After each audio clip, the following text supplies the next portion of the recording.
අපි බලමු දැන් මේ වගේ කේන්ද්‍රික ඛණ්ඩයක වර්ගඵලය හොයන්න අපි කොහොමද සූත්‍රය භාවිත කරලා හොයන්නේ. ඒක අපි දන්නවා කේන්ද්‍රික ඛණ්ඩයක වර්ගඵලය සමානයි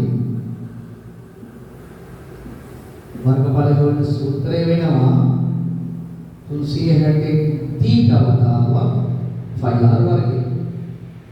එතකොට මෙතන θ කියන්නේ කවුද? කේන්ද්‍ර කෝණය. කේන්ද්‍ර කෝණය අංශක 90 අපේ ගානේ අරේ වෙනවා. මෙයාගේ අරේ කීයද? මීටර 1000ක් වෙනවා. මේ අගයන් දෙක අපි සූත්‍රයට ආදේශ කරලා බලමු කොහොමද හොයන්නේ කියලා උත්තර දෙන්න. ආදේශ කරනවා 360 කෝණයාංශක 90යි පරිහතෙන් 22යි අරේ 14 වර්ගයෙන් ඉඳලා 14 දෙසරයක් කියනවා. 14 දෙසරයක් ලියනවා. එතකොට අපිට කැපෙනවා මෙහෙම 91යි 360 අංශය 4යි. හරිද? 360යි. 4ක් එකට 7යි 14ට 4ක් 2යි. දැන් නැවත උඩ ඔයාලට පේනවා හරේ ඉන්නවා 4ක් ළමයි ඉන්නවා දෙවලක් 14 20. අපිට දෙකෙන් කපන්න පුළුවන් දෙවලක් 2 සහ මෙතන දෙක දෙකේම එකයි.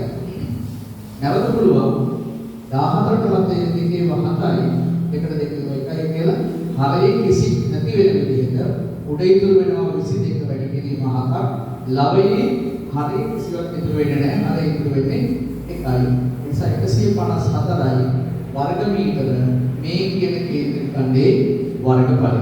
අපිට පුළුවන් මේ සූත්‍රය භාවිත කරලා මෙන්න මේ ආකාරයට මේකේ කේන්ද්‍ර කෝණය සහ අරය ගන්නා වෙලාවට වර්ගඵලය වලට මේ සූත්‍රය භාවිත කරනවා. හොඳයි.